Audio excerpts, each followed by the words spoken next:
They say we should have known better than to fall so deep down into this rabbit hole we found. And I was thinking, hi, this is Nico. You're listening to my Dad or Fall, also known as the White Rabbit and James Security, on the one and only Down the Security Rabbit Hole podcast. Buckle up and enjoy. deep into this pool of regrettable situations. Pitch black, think back to the last time that we were happy. And that's my cue. Good morning, good afternoon, and good evening. Welcome down the Security Rabbit Hole to another edition of that Down the Security Rabbit Hole podcast you know and love, coming up on episode 600 soon. But ahead of all that, it is a beautiful end of March. And although Phil, looks like it's raining over by you, so maybe not so beautiful there. It is a little gloomy outside, but pay no attention to the man behind the screen or the curtain there. Here in home base in Atlanta, everything is green. We've got almost 70 degrees, and I cannot keep up with the weeds popping through the lawn because they're growing like crazy. But anyway, I've got a treat for you guys today. I've got my good friend Phil, and Phil and I go way back, and we've had some rather interesting conversations over time. We had one recently while we met up in Big Apple, and I figured, you know what, Bill, this is one we should probably record. So, Bill Beyer, welcome to the show. Tell us a little bit about yourself and who you are, and then we'll just go. Sure. Long version is on LinkedIn. Feel free. The quick version is head of security at Etsy until about this time last year. I was there for almost 3 years, pandemic growth, all that stuff. Led security teams before that, different industries, and consultant before that, physics major in college before that. So there you go. That's the short version. The short physics major, really? Yeah. Okay, different perspective on life for sure. First principles thinking, all that stuff. Yeah. So before we hit record, I thought we'd go to starting something different, but I'm going to start there. Cool. I didn't know that. So what brought you into cyber? I wasn't smart enough to get into graduate school. That's the skip to the end and give you the real answer. But no, I was more of a technology enthusiast than was really going to be permissible, ironically, in physics. And so after I didn't get where I wanted to go in the graduate school direction, I happened upon some friends who were doing a managed consultancy in IT, and the rest is history, because they needed somebody who could do pretty much anything. And at the time, there was a lot of us who were just smart. We picked things up, networking. We did just about everything. We did just like we always did in the beginning of security. And I was one of those folks, just like many of you. So that's awesome. Well, yeah. I'm glad to have you. I'm glad you took this path. Me too. I suspect this is you could have been lecturing someplace. You could have. I would have been a very poor theoretical physicist or experimental physicist or whatever. Like really not even average. Very below average, probably. But you're an above average cyber guy. So you said that, not me. At times I can claim that. I have all the data. All of my data is out there anyway. Yeah. All right, so that's interesting. It's been a number of years. You've gone from advising CISOs to being one. Yeah. Which side of the table do you like better, Phil? The far easier side is the advising side. Hopefully you'll agree with me, Ralph. Yeah. But not maybe for the reasons that folks would normally jump to. Certainly there's stress and now liability we have to worry about, things like that. But I think the challenge is it's hard as an advisor to really be there through thick and thin and see what happens with the advice, right? Every plan, everybody has a plan until they get punched in the face, classically, as we all know. I think Abraham Lincoln said that, or maybe Churchill or something like that. But our advising or guidance or consulting, most of the time we're not there long enough to really see when the plan gets punched in the face. And CISOs, of course, are. And on the flip side, CISOs oftentimes, because most CISOs have not been on both sides of that coin, most CISOs don't know how to ask for advice or follow guidance well either. So like working hand in hand collaboratively with a strong mentor or partners kind of CISO or something like somebody that you can really bounce things off of and chew on and adapt the advice and guidance. That's not easy to do. Speaking from personal experience, it's tough to put that into practice. So yeah, fair enough. I didn't choose your path. I stayed on the consultancy side. I was a business information BISO for a while. I feel like I was the ruler of a kingdom that was far away that I never got to visit, and it was gone before I could actually get to meet my constituents. And so it was kind of a weird experience on that end. But I sympathize right on the consultancy side, because you've got to know what life is like as somebody that lives in the company before you can actually give good advice on the outsiders. So you have to balance, as a consultant, you got to balance the advice you get or the feedback you get from all the different people you talk to versus somebody that's actually knows that particular company, that organization, that vertical super exactly deep. Yeah. So look, that's the part that's the side of it I've enjoyed, but I absolutely see the I think I've got too much I don't know if ADD is this is the thing, but I think I've got too much squirrel to really stay in like a CISO position very long, because it would exhaust me, because I would continuously look for something to chase. Yeah. Well, we see that in the data in a lot of ways. We know the average lifespan because we don't know the cause for that. The cause for the average lifespan, quote unquote, as they say, 18 to 24 months is what it's been. For those who haven't been tracking it year over year, like the melodrama that it is, but we don't know why that's the case. Maybe it's because those of us in seat are more like exactly what you're describing, Rolf. Maybe it's because we get forced out. Maybe it's because things get boring. Maybe who knows? There's any number of reasons. It's probably all the above, right? There's probably all those reasons across the board. We can't really come to a conclusion as to what's causing it based on just anecdotal information of this is how it worked for me. Yeah. So interesting. Our conversation sort of started, in New York, this is interesting times, right? Yeah. It's that old curse, may you live in interesting times. And I feel like when I got kind of kicked off in down this path in the mid 90s, it was interesting because it was everything was new. Everything you touched, everything you did, every paper that was written, every deck that was created, every talk that was given, everything was new. I feel kind of like we've been recycling the same. We sort of go through these loops, right? Where you recycle content. Like the ideas are the same. The application may be different.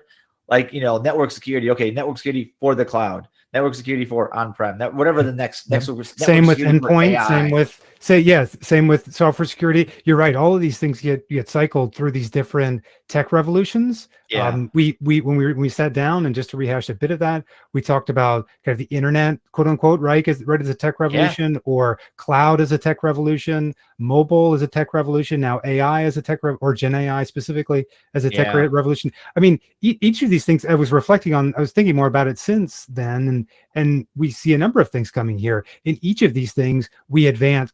Things seem to accelerate. Right. We go from it's really hard to communicate, or not really hard. You could always pick up the phone, but we couldn't instantaneously communicate with people on the other side of the pond. And of course, now you can do it without even thinking about it. And you can now grow and deploy things so quickly because of cloud. You can do it all from your phone now because of mobile. And now you can do it by just talking into some machine, and the machine does it all for you because Gen AI is reading your mind.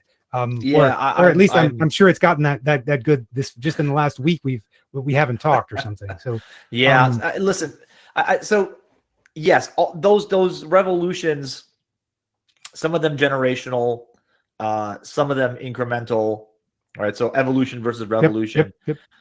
But I say this is kind of the most interesting of interesting times, because we've got this and this is where my head's been at lately. We've got this massive mismatch of priorities from every player on the. This is like a multiplayer chess, but everybody's playing a different game, right? Everybody's playing, like in chess. I by the way, I'm no chess master, but I know I did watch the Queen's Gambit, right? So I know there's various games people play. There's strategies that people play, right? And I feel like on one side of the board are our adversaries, the people that want to do bad, and they're doing bad for a couple of reasons: financial reasons, political reasons. Some of them are just assholes. I can say that 'cause it's my podcast.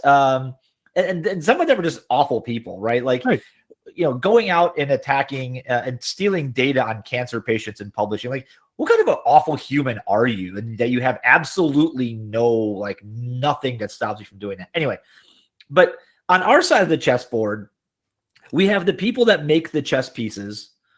And then various people that are moving chess pieces around, and it's not like one person playing our side. Right. It's many. The rules, and it's not that the strategy keeps changing, because that changes on every move because somebody else moves a piece and they're playing their strategy, right? But you've got vendors who have different incentives. Like one vendor is like, hey, how many pieces can I get on this board, right? How many of them can be sponsored by me? Versus you're like, I just don't want to lose. And some people have different incentives to, how long can we make this game last? And so there's all these different incentives from across this industry. And like, you go to, as I'm gearing up to go work another RSA conference, right? The vendor fair, a palooza, and that it is. And you just look around and you go, that is just a crap ton of product, of people, of solutions. And I'm doing this in air quotes for those of you just listening. And if they're all solutions, why do the problems not go away, Phil? Yeah. Well, you're the one telling me, because you're supposed to give me that answer. I have no better answer than you do. Oh man. Okay. Well, waste of everybody's time. All right. Turn off your listening now, folks. Hit stop. No, here's to add on to that. So I agree. I'm aligned with everything you're saying, and the expectations I think of when we talk about mismatch expectations as well is from a technology and a non-technology standpoint. There's oftentimes very divergent expectations. Because as a consumer, every human being in modern society, I'm thinking United States centric here. I realize listeners could be anywhere, maybe even on Mars. I don't know. But maybe one day, maybe soon. Who knows? Back catalog of DtSR episodes. People are catching up. But the point being that someone has exposure to their phone can do all sorts of crazy stuff. The ChatGPT can do all sorts of crazy stuff. Why can't my CISO do crazy stuff, right? Why can't my security team make something happen? My product team goes out and builds amazing stuff for us all the time, and that advancement has been so fast. My HR team goes and gets incredible talent relatively quickly. Why can't security do its thing? I'm just thinking of random functions here. My legal team keeps us out of hot water most of the time. They deal with all the lawsuits. The executives go down the list. They have this experience either as a human being or as an executive in this company or in another company. And they have expectations of a variety of functions in the business. And security almost never matches up with people's expectations. Because either, and this is a rehash of stuff that people have talked about for years, but what I'm about to say, that either something bad happens and executives are like, well, what the heck? You all are supposed to keep the bad stuff from happening. Why did this happen? Or nothing happens. Yeah, and I almost feel like that's worse in some cases. Exactly. And so that's the kind of overarching mismatched expectations that I always come back to, because you're totally right. We definitely have the landscape of security growing for any number of reasons. There's money to be made, right? So people are figuring out how to do that. But from my side of the table, or from my vantage point, the challenge is there's no way to win as a CISO right now. That is an oversimplification. That's a defeatist way of saying it. It's pessimistic, which is atypical for me. But there's definitely a reality in there somewhere. Reality being that it is really hard to be successful as a CISO if your executive team doesn't know what that looks like. And as any of us who've been in a working world before, if it's not easy to set expectations with your boss. Your boss has, whoever your boss is, they have an idea of what success looks like, and they want you to hit it. And if their idea of success, which is never easy to figure out, sometimes it is. Rough, you have a sales goal of $1 billion in this week. Can you hit that? No, that's not realistic. Okay, well, why not? Blah blah blah. But most of the time, we don't get that level of specificity, those quantitative kind of numbers to hit in any technology function, much less in security. At least in engineering, you're building something, or in product, you're creating something and you can measure its success. In security, we can measure buy down of risk, but that's kind of about it. And so I had Bo on a couple of months ago, and he did a 3-parter for us on kind of how to actually measure buying down risk. And And that's pretty fantastic, right? But I don't hear enough people talking about that. And more importantly, and I think I've been saying this since I've been in this industry, like we say risk, but do all of us really mean risk, or are we talking about something else? Because I keep hearing things like prevent threats. You're like, is that a thing? Can I prevent all the threats to me? Like, I don't think that's a thing. And I keep giving the example. I was in front of a bunch of executives a couple months ago, and I gave this example. I said, look, in cyber, we are basically tasked with a teenager, first-time driver going out in the world. Okay. And my kids are thankfully far enough from that where I'm it's not imminent to me yet, but it's like, all right, well, what would you do, right? Well, we say, hey, let's get everybody trained. Great awareness training. We're going to put you through defensive driving courses. We're going to teach you how to drive, how to and do all the book learning and class taking. Awesome. Well, then I'm going to give you some practical, right? We're a little short on that in cyber, but I'm going to give you some practical. I'm going to take you into a defensive driving course where you're in the car and you've got the skid pad, you've got the wet, you've got the dry, you've got, whatever, right? But that's still very theoretical. It's not very real world. And then I'm going to go out and drive with you a little bit in the passenger seat, just so I can give you a point, not shout at you like some people did when I was younger. Every time you're approaching an intersection. I survived that. Thanks, Dad. But like, you do all the things you can. Then you're like, okay, then I'm going to make sure that you're in a safe vehicle. Exactly. I'm going to yell at you and tell you that you have to disable your phone. I'm going to make you promise to do that and sign a paper that says, I promise, Dad, I will never pick up my phone while I drive. Wrong. And all these things. And you instill these things in a kid's head. You give them all the tools. You surround them with safety. And then they're coming home from class one day in a car, and it's 2:00 on a Tuesday, and some drunk plows into them because and it's like, it's a small fender bender, whatever. But you're like, what could we have done to prevent this? You're like, nothing. There is nothing you could have done to prevent this. It is circumstance. And the direct tie-in to cyber is there are sometimes so many things we have to master and get perfectly right to give the attacker absolutely no quarter, no opportunity. And that is really hard. It's a lot to ask in a world where we have moving parts in the business, both technical, programmatic, and physical, and human, right? Like things move. Of course. Yeah. And to use your analogy, Ralph, we're being asked, and I'm not necessarily complaining, but I think it's realism. A dose of realism is important here. We're being asked to build a car for a dirt road. And then in the middle of building the car, oh no, actually, I want you to build it for a paved road. Right. Oh, but wait, okay, so I got to change my design. Oh yeah, actually, no, I'm changing the specs on you again because I asked you to build a car that can drive 30 miles an hour. Now you need to go 50. Like, again, these are all changed. Like the specs are changing in the middle. And as we're writing the defensive driving course and building it all to make sure that the course is thorough and covers everything, I'm going to change the specs on what you have to cover. So now you'd have to cover situations, not just for a 17-year-old, you have to cover situations for a 55-year-old and situations for somebody driving in India where there are no stoplights. If you've never driven there, by the way, No. still scares me to ride in I don't drive there. I only ride. I love visiting India, but I never drive there. It's a recipe for me for disaster. And we're, and we're building a situation where you're actually going to have to drive in England, right on the other side of the road. So like all of these things are changing on us in the middle of us trying to build these things.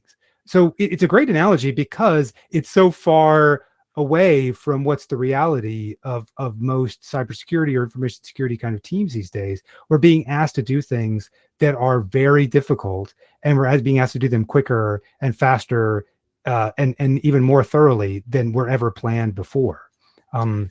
It's a really difficult job that we're doing. All that on top of the fact that, like we were saying before, the executive folks that are leading us at the highest level, so executive teams, CEOs, CFOs, COOs, those kinds of folks, they have no real, or at least very, very few of them have very real technology experience. So even the CTOs are challenged with what is realistic or how to like set expectations with everyone. And security is even more of a niche and a nuance. So that translation layer become like speaking at the right level in the right way to the executive team is difficult, and and that's a different skill set. So like we're pulled in a bunch of different directions. I was listening to somebody talk about it just earlier today as scope creep. The role, the CISO role has insane scope creep, because before, when you and I started the profession, the career, it was one thing, and it's changing and evolving, just like other roles too. But the chief legal is, the scope creep is not there. There are different regulations, but it's the same stuff. Legal is the same. Finance is basically the same. There are tricks of the trade that finance folks have to be familiar with, and it's new and this and that. But it's the role is not changing as much as it's changing in our space. Yeah, it is. This is a curse of the interesting times, Phil, because it is. It has become somewhat of a the floor is lava kind of thing. Like because you're like, okay, there are 75 regulations I have to avoid in this state. We do business in all 50 states, a bunch of territories. And dozens or a handful or many different countries. Each of them have their own regulatory requirements. Some of them explicitly do things that like the others don't, right? So there's countries that are like, I'm going to look at what they do, I'm doing the opposite. Exactly. And we've seen that. The EU, very strict, usually, sometimes unreasonably. And you get like the deep pendulum swings one way or the other. And so we're literally trying to dodge all these different moving parts. Meanwhile, the adversary on the other side of that chessboard is sitting there going, I'm watching all this chaos and going, this is fantastic. Absolutely. So much opportunity. And then, just to kind of bring this back together, like you've got the technology that is supposed to help this industry. Right. There is so much of it. It is so diverse, and it's so, how do I say this without pissing off completely everybody? It's so self-interested, maybe is the best polite way of putting it, right? There's so many vendors that I've met, I've worked alongside, and some I've worked for, that really like their goal and purpose is to sell as many units as possible. Not really giving much of a thought to like, does this actually, forget whether it's the right thing for you or whatever, but does this actually help? And so, the VC world doesn't make that any better.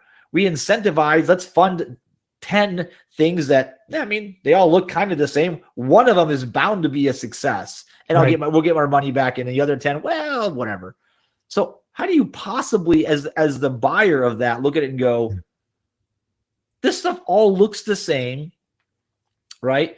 It all sounds the same, yet it all operates differently. None of it works together, and the requirements of me are different from every single one of them. It's like, how is this even? And this is why I think I didn't go down the CISO route, is because I looked at this and I was talking to some of the people that I was working with and advising and consulting to, and it became apparent that there are as many frameworks and strategies and all this stuff that are published. They all serve their own purposes. Yeah. And there's this great XKCD joke about in a comic, like it's a 2-panel comic about 10 industry people in cyber got together and complained that there were too many standards. So they got together and created another standard.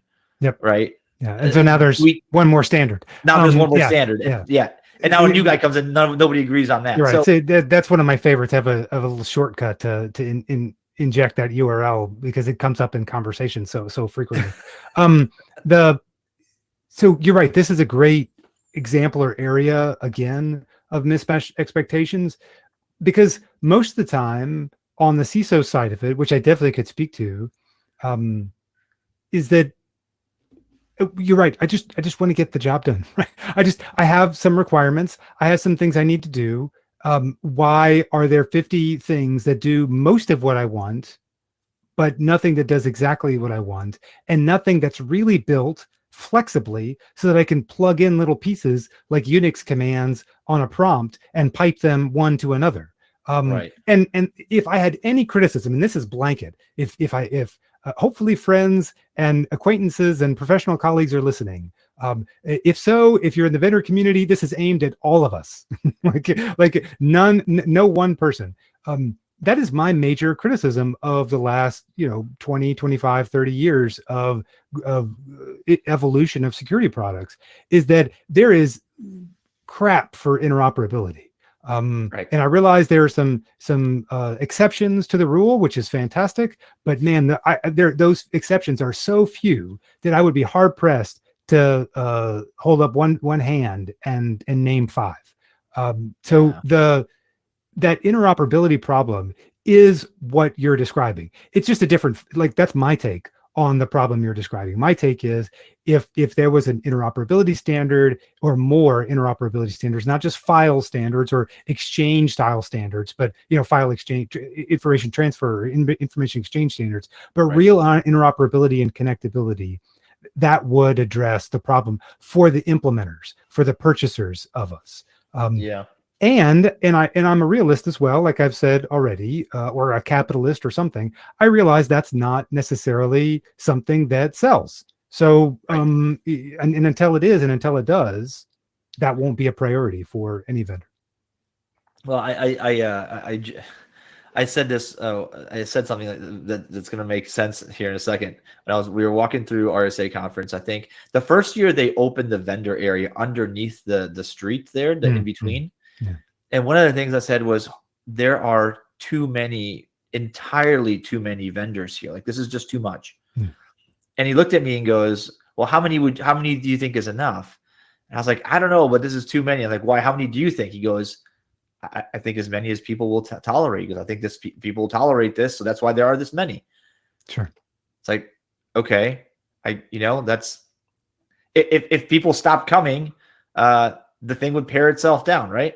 There is one silver lining, I think, at this point. Oh, because I've seen this over the last few years, and I really appreciate the MITRE ATT&CK framework is an example. It's not the only one, but it's an example of not leveling the playing field as much as pointing out more consistently for purchasers who does what, and that, because the like acronym soup stuff that we tend to throw out, or the product categories that we tend to lean on, those make less and less sense over time, because everybody, as you know, Ralph, everybody buys somebody to do something else to tack on, so as part of their platform, and so on and so forth. So like these things either get bigger and broader, or they get more capabilities, and so it becomes less and less useful to say that's a something DR, or that's a something posture management, SPM.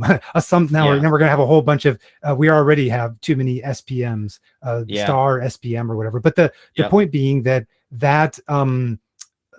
trend that we're seeing is less useful to me as a purchaser than a MITRE ATT&CK framework mapping. I want to know, where do you fit? And a great example of this, which is a very similar way of doing it, you probably know Sunil. Sunil did his cyber defense matrix years ago, and it was a very straightforward way. It still is. If you're looking for it out there, cyber defense matrix is a great place to in this very straightforward way map what you have that addresses user kinds of challenges, network kind of challenges, endpoint challenges, whatever. Like it was a very straightforward way of thinking about how to place different products. But the point being that you need capabilities in all these areas. That's why MITRE ATT&CK is so useful, because if you can address things throughout the kill chain, then with different tools, that's all you really need from a capability standpoint. Yeah. I wish things were less interesting. It's like, you and me both, man. I could do with just a little bit of boring, right? I mean, just as a vendor right now, even though there's not a ton of competition in the space that we're in from a competitive perspective, there's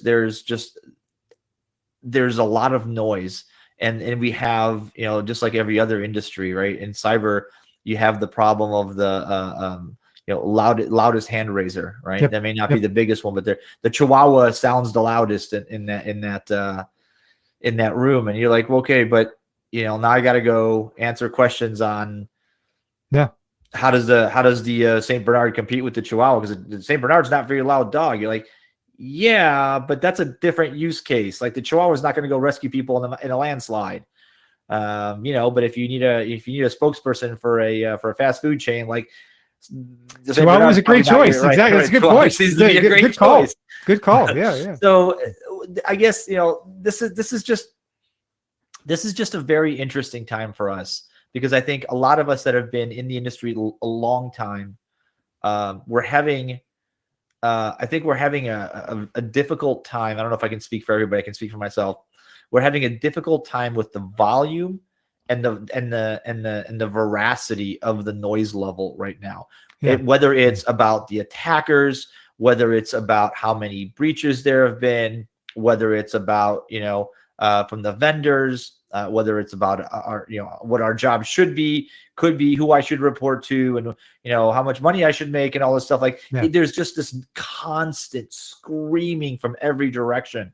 And it is really difficult I'm going to say this again, to deal with the very, very basics and fundamentals, because they are not, just because they're the fundamentals does not make them in any possible way easy or basic to do. Yes, that's absolutely correct. Yes. And that point could not be more important to make constantly over, day after day, week after week, year after year. Just because it's a fundamental in security doesn't mean it's easy. It might be straightforward or clear, but it is certainly not easy, and it hasn't been really ever.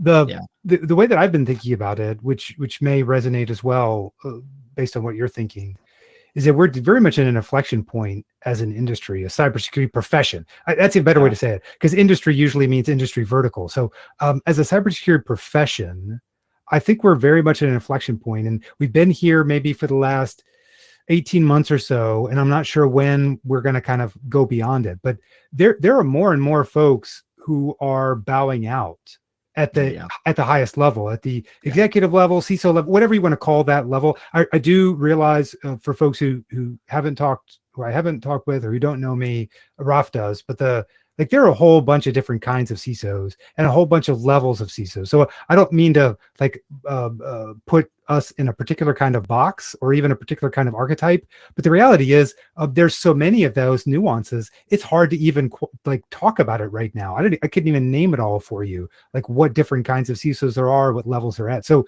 like the only term I have is CISO right now. So Yeah. the point being that there are people at the kind of quote unquote CISO level who've decided, man, I'm out of here. Like, this is not worth it. Right. A friend, my mentor actually, who helped me in my transition from consultant to security leader, he's told me in very plain terms, Phil, the quote, his term, the quote unquote golden age of the CISO, it's gone. Like it is past now. It's not that CISOs aren't going to make money. They certainly are. It's not, but it from this point forward, it is a different game than it's ever been. Yeah. Yeah. Well, I think that's an interesting place to end this, Phil. Yeah. For now, right?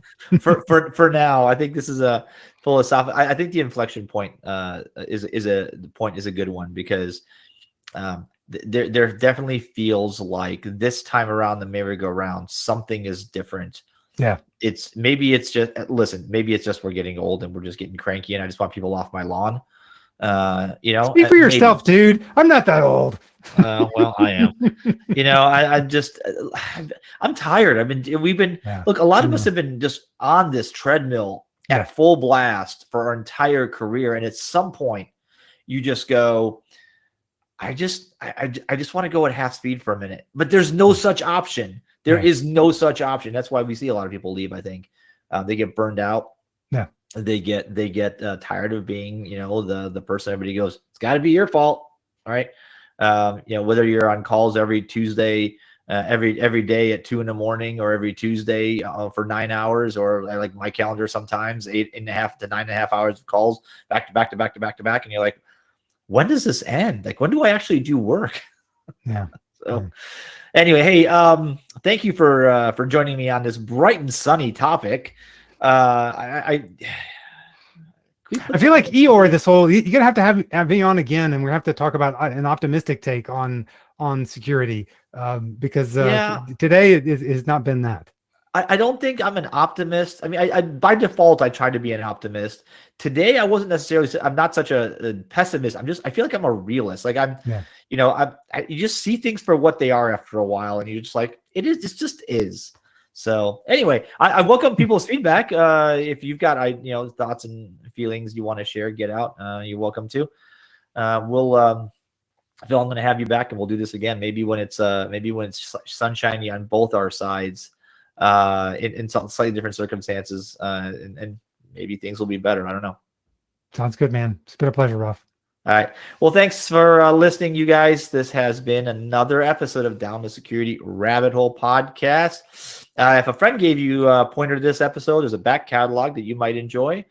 There is a YouTube channel where you could watch our smiling faces and the weird looks we give each other sometimes, and the occasional cattail that walks across my desk, because my cat is strategically decided that whenever this microphone comes down on my desk, that is when she does the thing. So anyway, Phil, thank you for being here. Folks, thank you for listening, and we will catch you guys another time, another place, on another Down the Security Rabbit Hole podcast. That's the